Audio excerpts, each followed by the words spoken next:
क्या आपको भी ऐसा फ़ील होता है कि आपकी हार्ट बीट तेज़ हो रही है, like you are shivering, like you are sweating, या आपको रात को नींद नहीं आती, या आप बहुत ज़्यादा ओवरथिंकिंग करते हैं, आपका खाना खाने का दिल नहीं करता? अस्सलाम वालेकुम, मेरा नाम आमना है। I am a young psychology graduate. आज हम एंग्ज़ायटी के टॉपिक पे बात करेंगे। एंग्ज़ायटी बेसिकली है क्या? एंग्ज़ायटी बेसिकली ये होती है कि आपका माइंड हर टाइम ये सोचे कि अगर कुछ गलत हो गया, लाइक फॉर एग्ज़ाम्पल अगर आप किसी इंटरव्यू या किसी एग्ज़ाम से पहले जा रहे हैं, तो आपको बहुत ज़्यादा नर्वसनेस होती है कि अगर ये ख़राब हो गया, like constant worrying about the future कि अगर ये ख़राब हो गया, अगर ये ऐसे हो गया।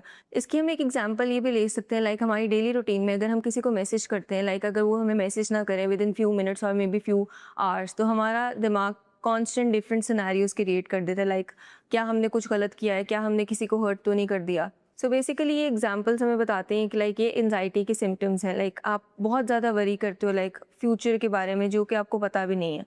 अब हम बात करते हैं इसकी इम्प्रूवमेंट की कि लाइक आप एंजाइटी को कैसे इम्प्रूव कर सकते हैं। सबसे पहले तो आप अपनी डेली रूटीन में काफ़ी ज़्यादा चेंजेस ला सकते हैं, लाइक आप किसी से बात कर सकते हैं, कोई आपका बहुत क्लोज बन है, आप उसके साथ अपनी थॉट्स शेयर कर सकते हैं। आप डीप ब्रीदिंग कर सकते हैं। डीप ब्रीदिंग आपकी हार्ट बीट में भी आपको बहुत हेल्प करेगी, लाइक आपकी ओवर थिंकिंग बहुत कम करेगी। उसके अलावा आप अपने थॉट्स को राइट डाउन कर सकते हैं, आप वॉक कर सकते हैं। If you are struggling with these thing, remember आप अकेले नहीं हैं। बहुत ज़्यादा लोग अपनी डेली रूटीन में इन्हीं मसलों से बहुत ज़्यादा परेशान हैं, लाइक वो अपने डेली के टास्क पे फोकस नहीं कर पा रहे। अगर आपके साथ भी ऐसा कोई इशू है तो you can consult me any time through ऑलाडॉक।